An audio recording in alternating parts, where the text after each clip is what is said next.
Selamat bertemu para mahasiswa. Sesi ini adalah bagian dari kelas prinsip-prinsip ekologi lingkungan dan kita akan membahas pencemaran dan perusakan lingkungan hidup. Di sesi ini, kita akan spesifik membahas interaksi organisme dengan toksikan.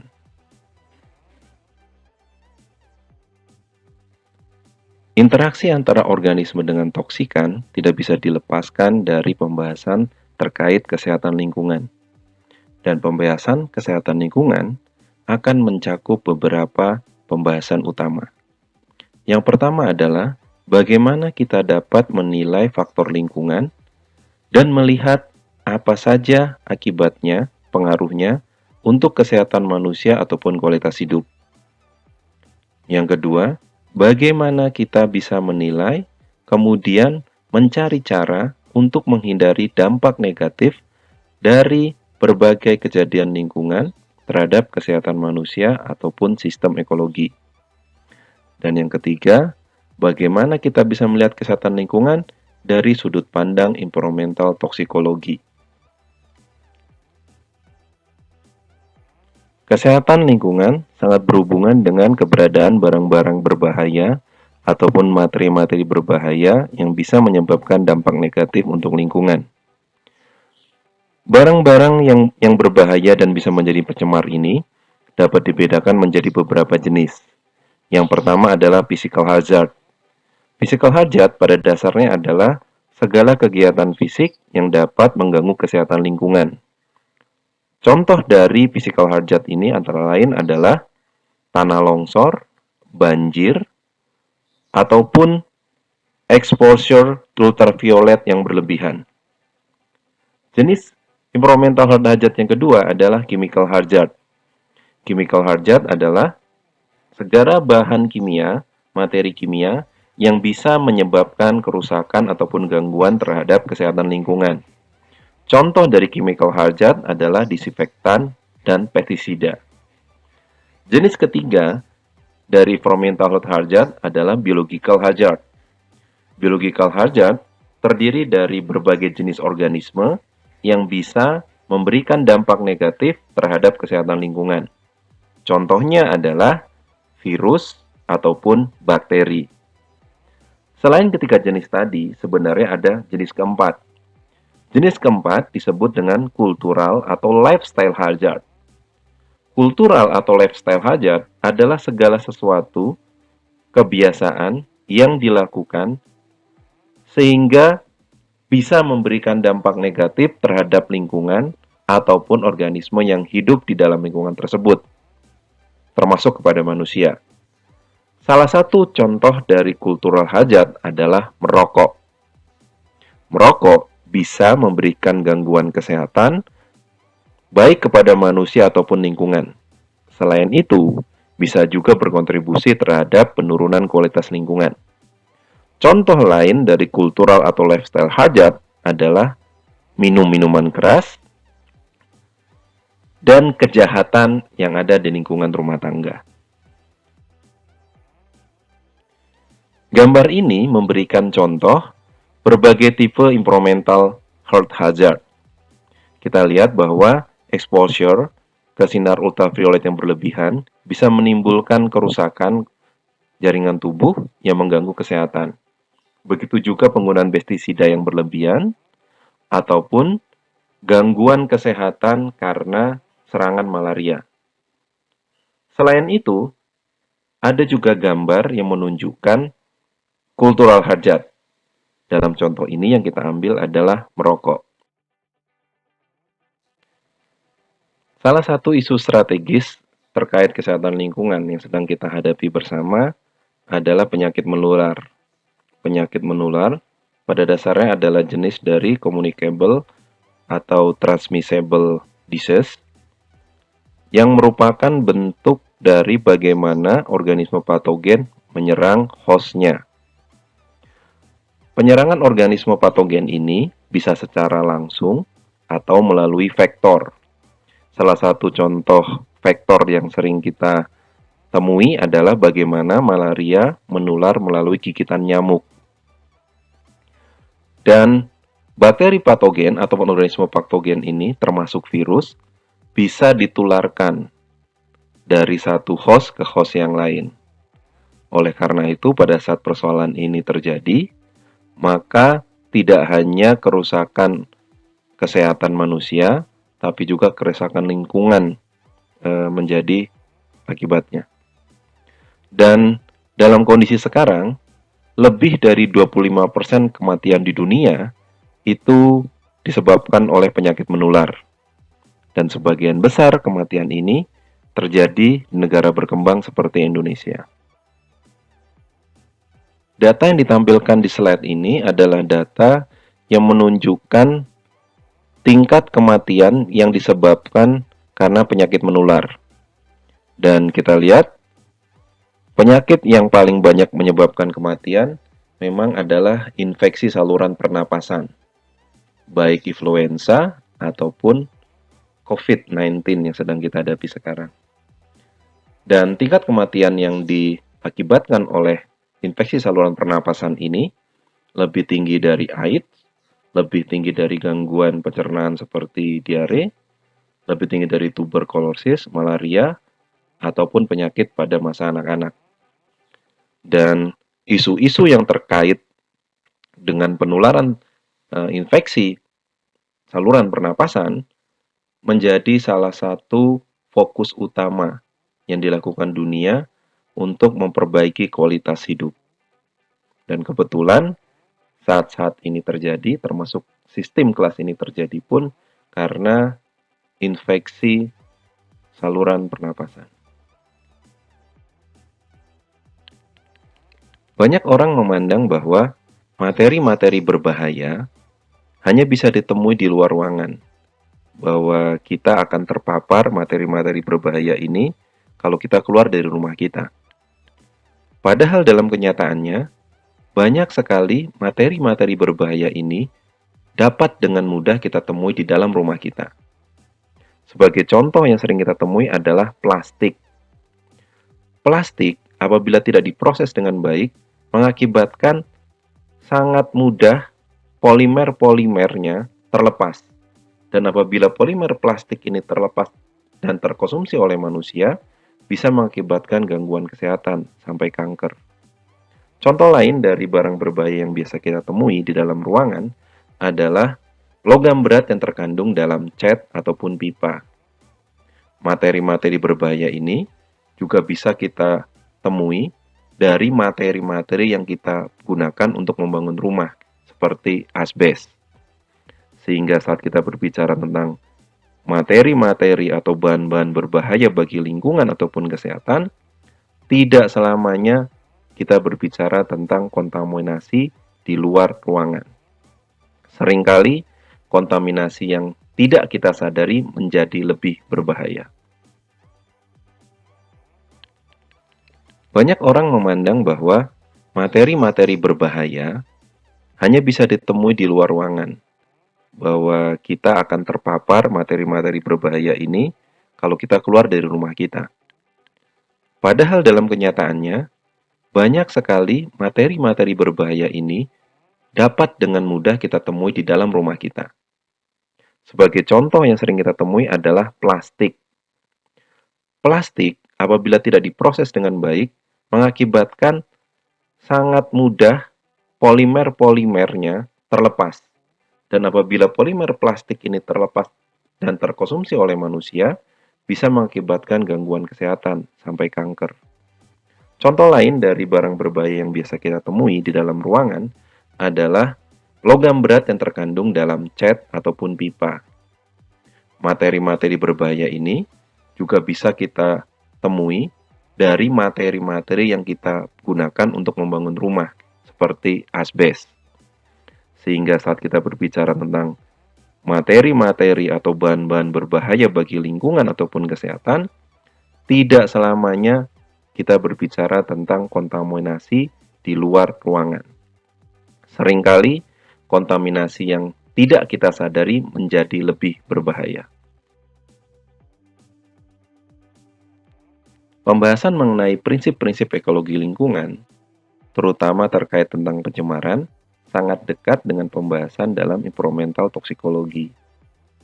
Dan di dalam environmental toksikologi, toksikan atau barang-barang berbahaya, materi-materi berbahaya, seringkali kita temui dibuang langsung ke lingkungan dan mengakibatkan berbagai dampak negatif. Dampak negatif yang ada bisa dampak negatif terhadap kesehatan manusia, dampak negatif terhadap kehidupan hewan, ataupun ke faktor-faktor lingkungan. Dampak negatif terhadap hewan sering juga dipelajari untuk kesejahteraan ataupun kehidupan hewan itu sendiri atau sebagai usaha menunjang kesehatan manusia. Sebagai contohnya, kita sering melihat burung kenari dipelihara di tambang batu bara. Kenapa? Karena sebenarnya burung kenari lebih sensitif terhadap kualitas udara dibandingkan dengan manusia. Sehingga apabila di tambang tersebut burung kenari yang dipelihara mati, ini indikasi bahwa udara di sekitar tambang sudah berbahaya untuk manusia. Pembahasan mengenai prinsip-prinsip ekologi lingkungan, terutama terkait tentang pencemaran, sangat dekat dengan pembahasan dalam environmental toksikologi. Dan di dalam environmental toksikologi, toksikan atau barang-barang berbahaya, materi-materi berbahaya, seringkali kita temui dibuang langsung ke lingkungan dan mengakibatkan berbagai dampak negatif. Dampak negatif yang ada bisa dampak negatif terhadap kesehatan manusia, dampak negatif terhadap kehidupan hewan, ataupun ke faktor-faktor lingkungan. Dampak negatif terhadap hewan sering juga dipelajari untuk kesejahteraan ataupun kehidupan hewan itu sendiri atau sebagai usaha menunjang kesehatan manusia. Sebagai contohnya, kita sering melihat burung kenari dipelihara di tambang batu bara. Kenapa? Karena sebenarnya burung kenari lebih sensitif terhadap kualitas udara dibandingkan dengan manusia. Sehingga apabila di tambang tersebut burung kenari yang dipelihara mati, ini indikasi bahwa udara di sekitar tambang sudah berbahaya untuk manusia. Walaupun bahan kimia sintetis itu berbahaya, dapat menimbulkan berbagai dampak negatif, dalam kenyataannya, penggunaan dan produksinya terus meningkat dari waktu ke waktu. Bahkan, dari Perang Dunia Kedua, penggunaan bahan kimia sintetis sudah meluas hampir di seluruh negara. Dan banyak orang menggunakan bahan kimia sintetis ini tanpa kesadaran tentang resiko untuk kesehatan dirinya ataupun lingkungannya. Salah satunya adalah penggunaan insektisida dalam bentuk DDT atau dikloro-dipenyl trikloroetan. DDT banyak disemprotkan digunakan di lahan pertanian tanpa mempertimbangkan dampak negatif untuk kesehatan publik. Toksikan atau bahan ataupun materi berbahaya terdiri dari berbagai tipe. Yang pertama adalah karsinogen. Karsinogen adalah bahan atau materi yang bisa menyebabkan kanker. Yang kedua adalah mutagen. Mutagen adalah bahan ataupun materi yang bisa menyebabkan mutasi di DNA. Yang ketiga dari tipe toksikan adalah teratogen. Teratogen adalah bahan atau materi yang bisa mengakibatkan cacat bawaan lahir. Jenis toksikan yang lain adalah alergen. Alergen adalah materi-materi yang bisa menyebabkan respon imun yang tidak perlu. Kemudian ada tipe neurotoksin yang bisa menyebabkan kerusakan saraf. Selain itu, ada tipe toksikan yang termasuk dalam golongan endocrine disruptors. Mereka adalah bahan atau materi yang bisa mengganggu kerja hormon. Mari kita bahas lebih detail tentang endocrine disruption. Bahan-bahan kimia dapat mengalir dalam aliran darah dan meniru hormon. Dan apabila bahan-bahan kimia ini menempel di tempat di mana seharusnya hormon menempel, maka akan melahirkan inappropriate response. Pada saat kondisi ini terjadi, maka bahan-bahan kimia tersebut mengganggu sistem kerja hormon tubuh kita. Gambar ini mengilustrasikan bagaimana gangguan sistem kerja hormon dapat terjadi. Gambar A menunjukkan bagaimana kondisi normal. Gambar B menunjukkan bagaimana bahan-bahan kimia yang meniru hormon atau disebut hormon mimik menempel di situs di mana seharusnya hormon menempel. Dan penempelan ini menyebabkan gangguan fungsi kerja hormon. Salah satu kasus dari kerusakan sistem kesehatan karena bahan atau materi berbahaya dapat dilihat dari fenomena atrazen kepada sistem reproduksi katak. Katak ditemukan mengalami gangguan reproduksi apabila terpapar oleh atrazen. Dan dari hasil penelitian yang dilakukan, atrazen juga bisa memberikan dampak negatif terhadap sistem reproduksi manusia. Oleh karena itu, mulai ada pandangan kritis untuk berhati-hati menggunakan atrazen dalam industri manufaktur, terutama berkenaan dengan dampak negatif yang bisa ditimbulkan untuk kesehatan lingkungan ataupun manusia. Dampak negatif dari paparan materi-materi ataupun bahan-bahan berbahaya dapat kita lihat dari kasus penurunan sperm count. Di tahun 1992, ada studi yang mengindikasikan bahwa hitungan sperm count dari manusia di seluruh belahan dunia secara umum mengalami penurunan yang sangat signifikan. Data yang diberikan menunjukkan bahwa dibandingkan dengan data di 1938, telah terjadi penurunan signifikan sperm count dalam 50 tahun terakhir.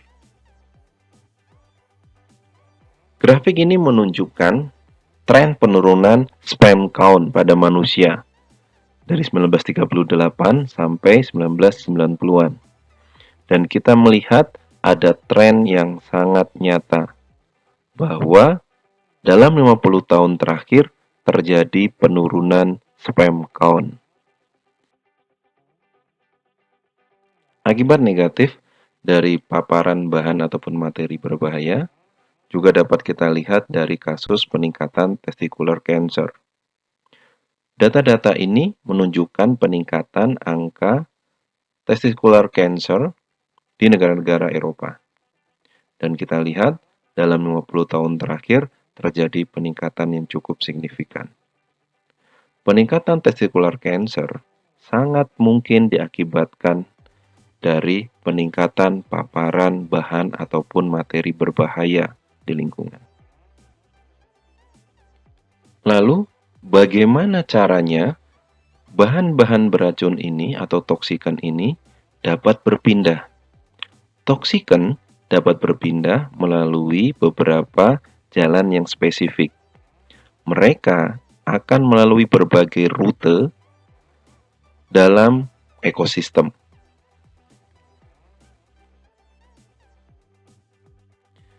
Toksikan sampai kepada manusia sehingga bermuara kepada berbagai dampak negatif bisa melalui banyak sekali rute.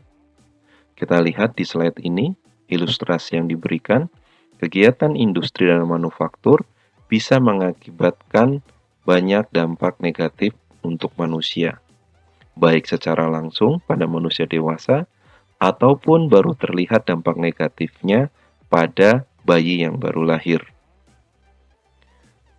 Ini adalah berbagai contoh rute atau jalan toksikan dapat mengakibatkan gangguan kesehatan ataupun gangguan lingkungan. Ini adalah akhir pembahasan bagian pertama tentang interaksi organisme dan toksikan.